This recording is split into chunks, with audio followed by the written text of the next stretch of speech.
Hola, bienvenidos nuevamente a mi canal. Yo soy Diana y el día de hoy te quiero platicar acerca de un actor que seguramente conoces si es que eres fan de Game of Thrones, y él es Peter Hayden Dinklage. Tú lo has conocido porque fue uno de los protagonistas en esta exitosísima serie, pero ha aparecido en un buen de películas de muchísimos géneros y hoy quiero hablarte de verdad de una forma súper respetuosa para él y para cualquier otra persona con esta condición.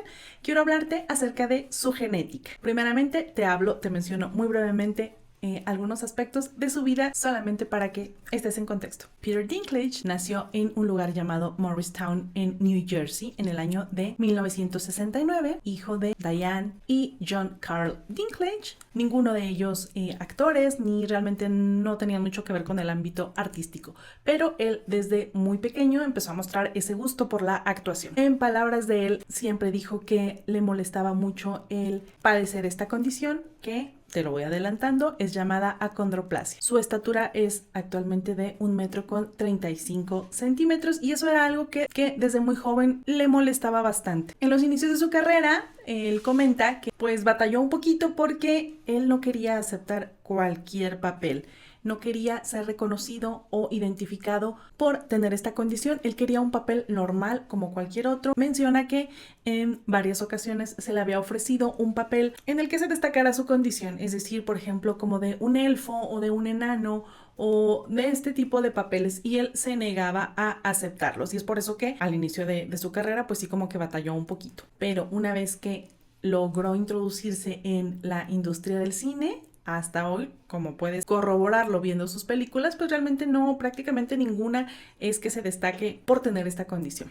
Antes de seguirte hablando de su genética, y hablo de él por poner un ejemplo, hay muchísimas personas que padecen acondroplasia, voy a hablarte como tal de la enfermedad.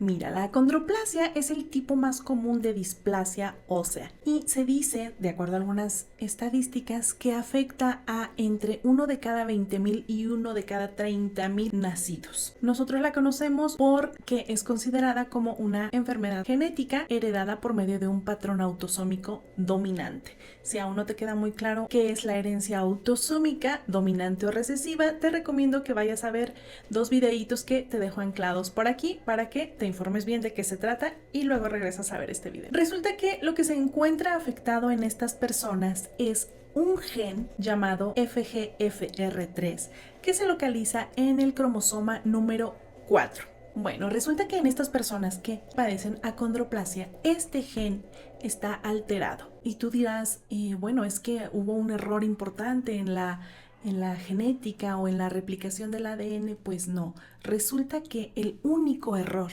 es haber cambiado una sola letra de la secuencia del ADN. Se conocen, o las más frecuentes que se conocen son dos. En uno de ellos, la mutación conocida como G1138A, que esto traducido significa que en la posición 1138 de todas esas letritas que constituyen a los genes, en la posición número 1138 debería de haber una guanina, pero en lugar de esa guanina se insertó una adenina, y ese único cambio, esa sustitución de una única base, da lugar a un gen alterado.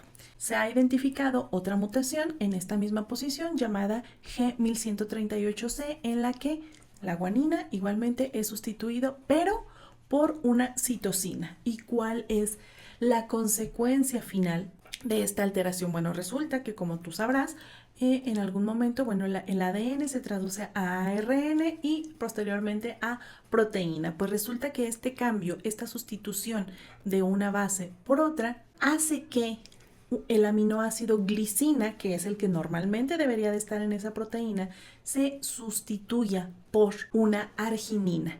Y ahí sí es en donde todo se descompone, porque ya el cambio de un aminoácido por otro hace que las proteínas se alteren de forma importante. Muy especialmente la glicina. Te invito a que vayas a revisar cuál es la estructura de la glicina y compárala con la estructura de una arginina. Son totalmente distintos. Entonces aquí es en donde, cuando esa pequeña alteración en el ADN, que al final de cuentas se ve reflejada en una alteración en la proteína de un cambio de aminoácido por otro, ya podemos observar la acondroplasia. ¿Para qué nos sirve este gen? Bueno, normalmente todos poseemos este gen. Cuando es traducido a una proteína, pues da origen a una proteína que tiene funciones esenciales tanto en la división celular como en la maduración, en la cicatrización, en la formación de nuevos vasos sanguíneos y en el mantenimiento y crecimiento de los huesos. Está muy relacionada a un tipo de célula que a lo mejor has escuchado en clase, que son los fibroblastos. Esta proteína defectuosa, que normalmente funcionaría como un semáforo genético, vamos a decirlo, como un semáforo diciéndole a los huesos tienes que crecer hasta cierto punto, en estas personas se encuentra alterado, defectuoso. Por lo tanto, la señal de stop, de ya no hay que crecer más, a los huesos se la manda de forma prematura, y por eso es que en estas personas normalmente lo que se ve afectado son los huesos largos, porque si te fijas, en la mayoría de las personas el torso es normal, más bien la alteración es en los huesos de las extremidades, y es por eso que tienen una estatura menor a la estatura promedio.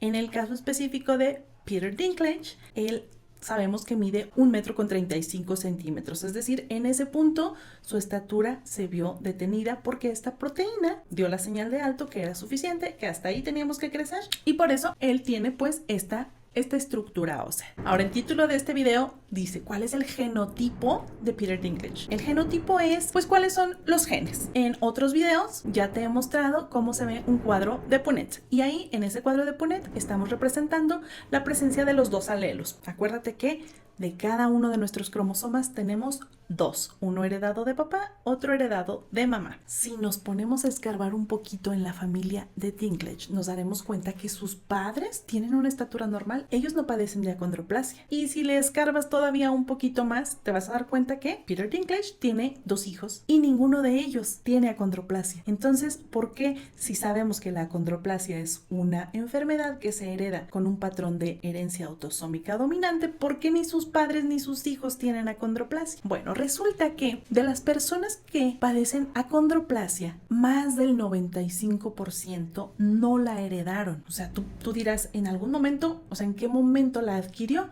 Bueno, resulta que esta mutación de la que te hablaba hace un momento muy frecuentemente se manifiesta como una mutación de novo. ¿Qué significa eso? Pues que por algún error por primera vez se presentó en él. Sus padres no tuvieron nada que ver, no se la heredaron, sino que en sus procesos de replicación del ADN hubo un error específicamente en ese gen, en esa base nitrogenada, y eso hizo que en su línea familiar se introdujera el gen defectuoso. Es por eso que sus padres no padecen acondroplasia, o sea, él no la heredó. ¿Qué pasa ahora con sus hijos? Bueno, una vez que él introdujo ese gen defectuoso en su línea familiar, pues bueno, él sí que la puede heredar. ¿Pero por qué no la heredó? Conocemos, aunque no muy abiertamente, conocemos a sus hijos y ninguno de los dos padece acondroplasia. ¿Por qué sucedió esto? Te voy a mostrar nuevamente un diagramita de un cuadro de Punnett para que veas qué es lo que sucedió. La esposa de Peter Dinklage es una mujer de estatura normal. Ella no padece acondroplasia, por lo que su genotipo, si lo representamos con una letra A, ella sería homocigota, y lo estamos poniendo con letritas minúsculas porque en ninguno de sus 2 cromosomas está presente el defecto. En el caso de Peter, podríamos decir que pues no sabemos cuál es su genotipo, no sabemos si es dominante o recesivo, pero lo podemos deducir. Si él tuviera este defecto en sus 2 cromosomas, forzosamente, observa muy detalladamente este cuadrito que te pongo aquí, si él hubiera sido homocigoto para este defecto genético, sus hijos forzosamente, sin lugar a dudas, hubieran heredado la acondroplasia. Pero como no es así, si te fijas, el 100% de posibilidades nos dan una persona afectada. Pero como nosotros estamos viendo que sus hijos no presentan acondroplasia, entonces podemos asumir que él no es homocigoto, sino heterocigoto. Y que, afortunadamente, su mujer, que no tenía acondroplasia, pues ella heredó el gen sano, y él, al ser heterocigoto, eso lo estamos asumiendo porque ya vimos que sus hijos son sanos, posibilidades eran de un 50% heterocigoto, es decir, enfermo, o que padeciera acondroplasia, y un 50% de descendencia sana. Y como podemos ver, pues ahí está que él afortunadamente pues heredó el cromosoma que no padecía la mutación y es por eso que sus hijos son sanos. ¿Sus hijos podrían heredar la acondroplasia? No, de ninguna manera, porque ellos no tienen en sus organismos, en sus cromosomas, el defecto genético. ¿Podrían ser sus hijos? Fíjate bien, primero dije, ¿podrían heredarlo? No, no podrían heredarlo, porque ellos no lo padecen. ¿Podrían sus hijos, es decir, los nietos de Peter Dinklage, tener acondroplasia? Podría ser. Ya dijimos que en la mayoría de los casos las mutaciones son de novo, o sea, prácticamente de la nada. Entonces, ¿podría ser? Sí, sí podría ser, pero en ese caso, si es que eso sucediera, no sería por cuestiones de herencia, no sería porque Peter lo heredó. Él no heredó absolutamente nada, sus hijos están sanos, no tienen la mutación. Entonces, si es que los hijos de Peter desarrollaran acondroplasia, no tendría nada que ver con el abuelo. Sería una mutación de novo, como en la mayoría de los casos. Espero que te haya resultado interesante este video. Si fue así, no te olvides dejarme un like, suscribirte a mi canal y nos vemos en el próximo video. Bye.